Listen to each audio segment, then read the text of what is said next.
В Якутии стартовала третья республиканская деловая игра «Молодой фермер». В этом году форум организован в Хангаласском районе в селе Актемцы на базе физико-математического форума «Ленский край». Репортаж Виолетты Засимовой.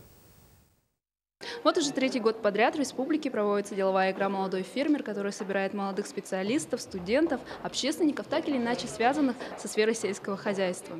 В первый день после заезда в общежитие участники направились в село Ой, где их ждали с экскурсией в механизированном коровнике агрофирмы «Немюгю» и конезаводе крестьянско-фермерского хозяйства Ивана Ушницкого. Второй и третий день будут посвящены подготовке и защите проектов. 7 команд, по 8 человек в каждой, представят на суд экспертному жюри свои проекты по развитию сельского хозяйства в Якутии. Все связано с тем, чтобы насколько сегодня наши молодые ребята могут предложить свои проекты для реализации нашей продовольственной политики.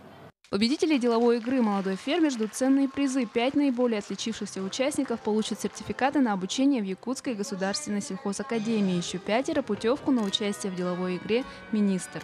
Виолетта Засимова, Александр Юрков, НВК «Саха», Хангаласский улус.